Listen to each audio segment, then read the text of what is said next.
Good afternoon. This is Tanisha Laverne Grant with BlackInAmerica.com. I am honored beyond measure this afternoon to bring to you a very special guest, the incomparable filmmaker, director, Academy Award winning Steve McQueen, who back in 2013 brought us 12 Years a Slave, which garnered 3 Academy Awards for Best Picture, Best Supporting Actress, and Best Adapted Screenplay. And today I have the opportunity to speak with a newly minted Cinema Unbound honoree for his latest project, Small Axe, which is a 5-title series that really chronicles the life of Black Caribbeans in London between the years of 1968 and 1982. This is a must-see series. If you have not seen it, please see it. It is one of the best films of 2020, and it's worth every award. Steve McQueen, welcome to the platform today. How are you? Wonderful, thank you very much. A little technical difficulty at the end there, but in the beginning rather.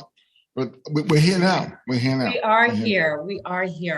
You know, Small Axe is it's phenomenal, to say the least. I want to talk about the impetus for Small Axe and how long it took you to bring this to screen.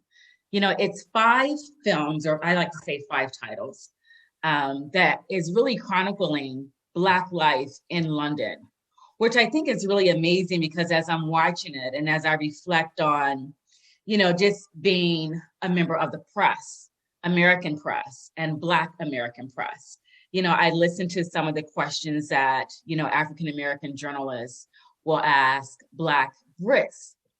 And it's almost as if we're living 2 different experiences, and we're not. We're living the same experience. So I really love how the series really just opens up this lens of Black life in London, because it really shows that we are all in, you know, this Black experience together. It really is collective work. Well, the impetus was a want and a need and a must in a way. In the UK, we have not, as Black people, been welcome into the film and TV industry. And because of that, there's a lack of stories about us. I mean, there's been a few which have been sort of made, but really there should be a vast canon of stories about our experience in Britain, in the UK. And for me, it was a sort of an ambition of mine to sort of try and sort of fill that gap, regardless of how sort of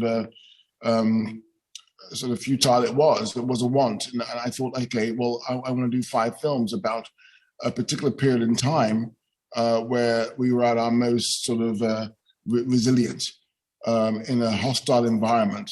So from '68, starting with this speech made by this man whose name I won't mention, the speech called Rivers of Blood, to '84, when Leroy Logan first year in the Metropolitan Police. Leroy Logan becomes one of the highest ranking Black policemen of that time. So therefore, in '68, it wasn't just a case of that speech. That wasn't of my concern.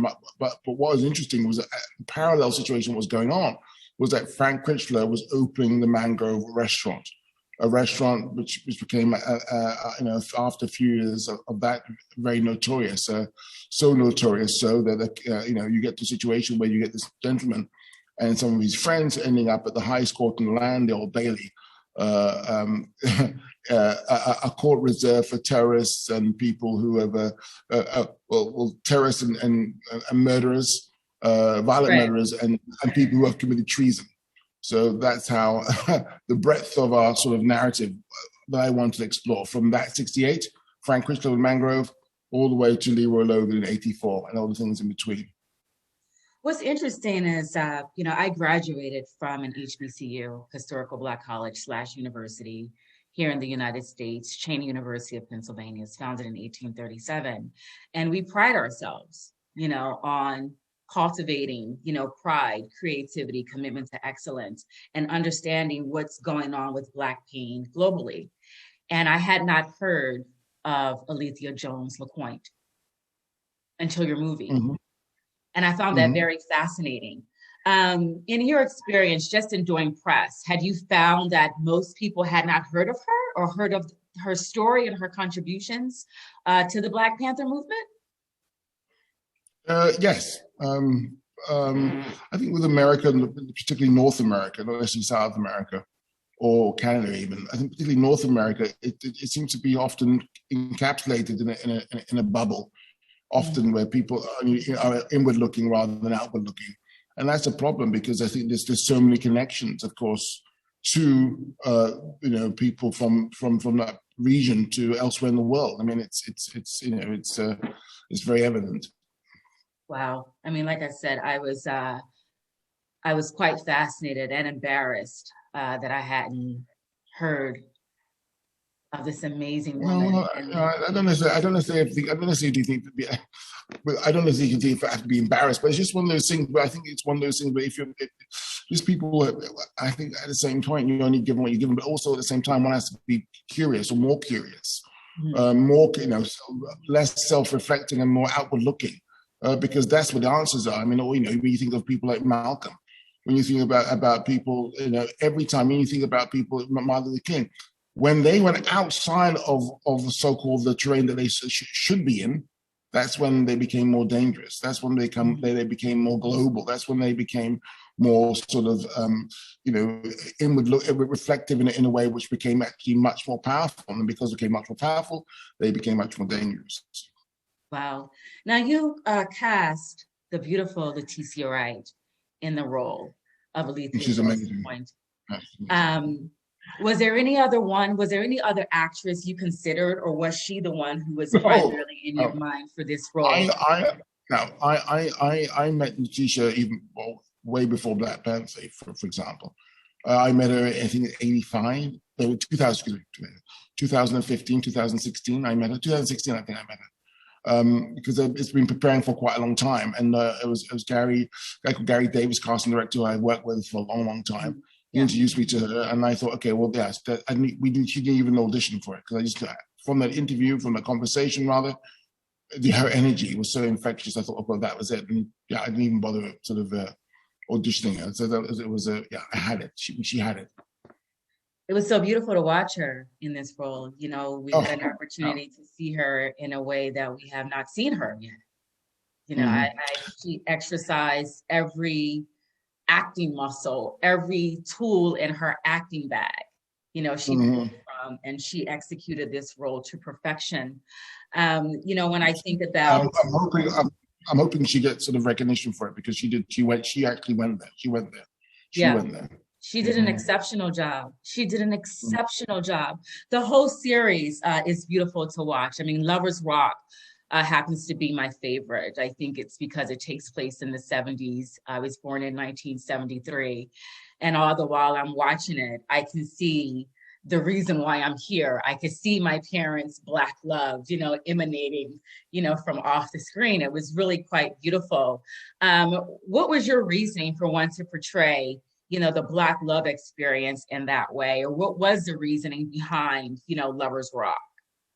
Well, it was love experience. I mean, again, it was about my aunt. It was about my aunt, and it was a fairy tale in a way because my aunt wasn't allowed to go to these blues parties.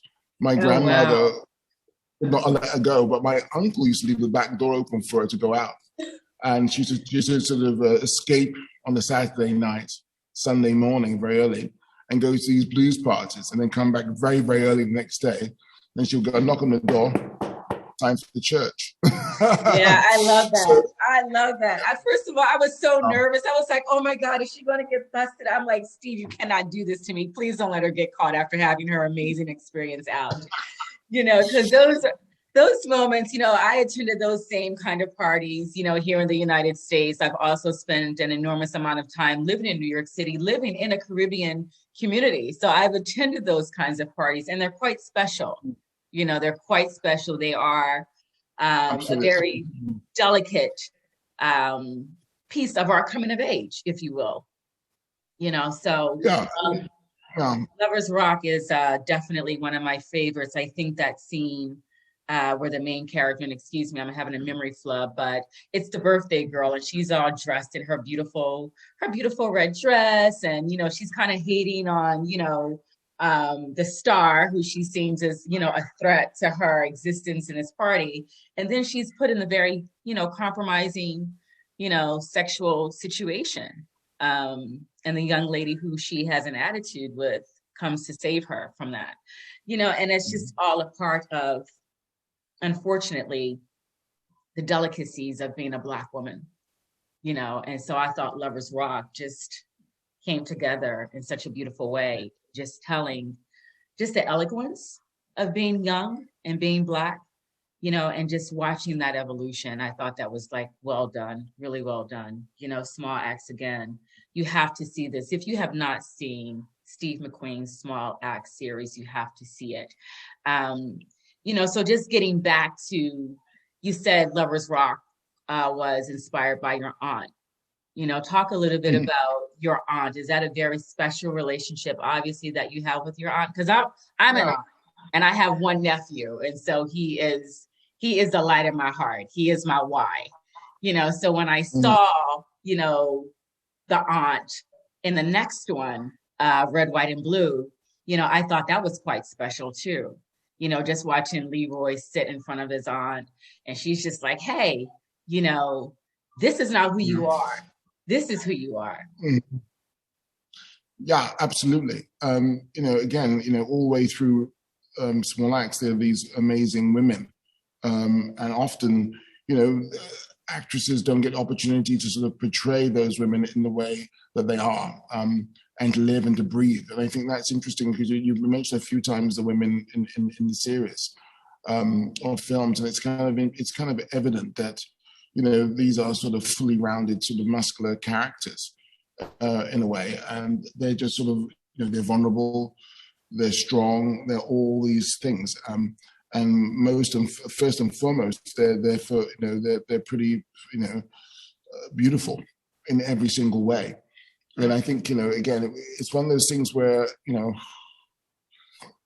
I don't know. In my life, there's been a lot of, and also men as well. There's been some great men, I got to say. I mean, I had a next door neighbor called Milton, who used to give me all these newspaper clippings. He was from Grenada. Well, he used to cut me the Times, and he used to broadsheet newspapers, and to keep me informed. He was the first person to sort of put in my letterbox a pamphlet. It was a pamphlet, and it was from these Welsh miners. And on the front of these Welsh miners pamphlet was this Black American person called Paul Robeson. Welsh miners, Paul Robeson. Paul Robeson, wow. Paul had a affiliation with the Welsh miners.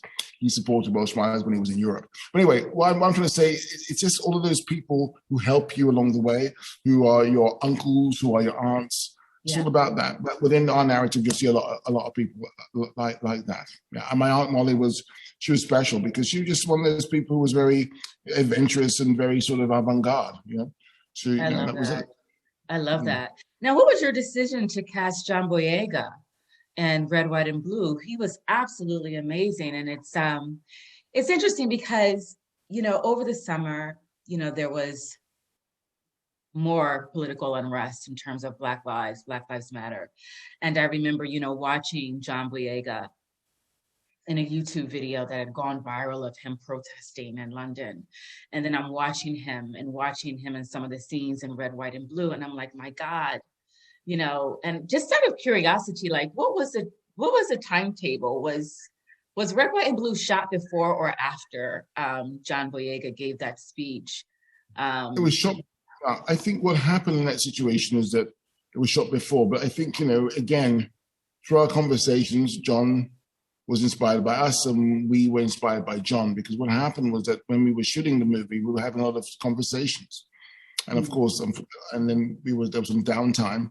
And then John did the speech, and then we went back to do certain scenes in the movie. For example, what happens in the recreation room, the police recreation room with the snooker table. That was after the speech. That was after his London speech. Okay. Exactly. So therefore, he was ready to sort of, go for certain things within that scene and so forth. So again, I think there was a real kind of, and also within that audience when he was giving that speech, Leroy Logan was in that audience of 3,000 people. The policeman that he was portraying in Red, White, and Blue was standing in the middle of the audience. So it was one of those things where art and life sort of, it sort of fused in a way. So it was just one of those beautiful moments that was sort of meant to be, really. So yeah, it was amazing. Wow. One of the scenes that stood out to me in Mangrove is Alethea Jones-Lequaint comes to Frank and she mentions the Orisha Ogun. Do you practice Yoruba, Steve? I was just curious because very seldom do you see mention of Yoruba tradition mentioned in film. And I just thought it was so brilliant, so beautiful. I know here in the United States, in recent years, there have been a lot of interest in Yoruba. A lot of African Americans who are traditionally brought up in Black Baptist churches, sure, apostolic churches, are not that they are abandoning, the church or abandoning God in any way, but there is an interest. There is an interest in the African tradition of Yoruba. Yeah, I think what you said before about sort of, being curious and sort of being adventurous and going outside, what you've been presented with is always healthy, because it only makes you better, only makes your game better. And you sort of cultivate what you want from whatever you find to suit you. Or you find something which you never would have thought that would suit you, which actually can nurture you. So there's all different ways of doing things in that way. And I, of course, introduce something which is ours, again, which is not sort of European or anything like that, which is sort of ours. That's very important. And the source of us, the source of where we come from, the source of the music, the source of the celebration, the source of ritual, which is sort of, ours, which is not necessarily European, which is very important. It doesn't come from a European perspective. It's very important. I love that. I mean, when you're looking at the pages, and I'm wondering what Letitia thought when she saw the page about Ogun, and the conversation about Yoruba. Did you guys have a sidebar conversation about that at all? I'm just curious. No, we did not. We didn't have a sidebar conversation because she knows. I mean, her parents are from Guyana. She is, she's spiritual. She knows. There was no what's there to talk about. Again, I think, when we first talk to someone else who didn't know, then we'll have to have a conversation. But the way I'm just curious, just in the sense of, oh, wow, Steve, I'm glad you incorporated this. This is how, I came of age. I was just really curious because, like I said, in the United States, Yoruba is a new. Yeah, I know. No, but that's not necessarily for someone like Letitia. So we didn't have that conversation. No, we didn't. There was, yeah. I mean, if you didn't know or was curious, or there's of course we had a conversation, or I think that she was just, Letitia was just, she told me she was just happy to play herself for the first time, or to play her mother for the first time. Wow. Or to play her aunt, or to play her family. She was, for the first time, playing herself. You see people in Martin Scorsese movies who are playing themselves because they're Italian American. All of a sudden, she's playing, a West Indian. She's playing a woman from, she's from Ghana, but she was on holiday by coincidence in Trinidad. Because she got relatives in Trinidad when she was, just before we started the shooting. And what a coincidence! It's a wonderful thing in a way when all these things are connect in a way. And she feels, again, when people open up, all the things she was doing, mannerism, she was doing things that she knew from nurture, from her nature. Sort of certain things she would do. Certain things that you can't direct that, but certain things you have or do. Right. Inherently. And again, you see a Scorsese movie and they're playing Italian Americans, they're doing things that, of course, you can't script because they're Italian Americans. They know they just do it how they will do it. Exactly the same what happened on all the small acts. Yeah, the late John Daniel Singleton used to say the same thing about his movies. He said, I just wanted to create a space and an opportunity for people to be themselves in my film. The same way. I love that guy. I've always got to be by myself. Wow, that is amazing. I love that picture, John. He was amazing. When I met him in LA, And he couple of times, twice when I maybe had dinner together, they took time with long dinners and just talked and talked. And he was extremely supportive. God rest him soul. He was just like we talked, just a beautiful man. My goodness, it was so just John. Wow, I was blown away by him. He paved the way for so many of us. He paved the way for so many of us. Do you have a favorite film within the Small Axe? That was like saying you choose your favorite child. No, people have favorite kids. People have favorite kids, Steve. We know they do. People have favorite kids. I'm sure. I'm sure you do that. That's thank for the therapist. My goodness. It is. Listen, it is what it is. It is what it is. Before I wrap this up, I just want to congratulate you. Once again on your Cinema Unbound award. So well deserved. What does it mean for you in this moment to be acknowledged? Once again for a beautiful breadth of work that you presented. To the world. I mean, it's such a gift. To be an artist, to be a true artisan of your craft, which you are, and to be recognized, yet again, it's a pretty big deal. Yeah, no, I'm grateful. I'm more than grateful. I don't take it for granted. I see every film as possibly my last film.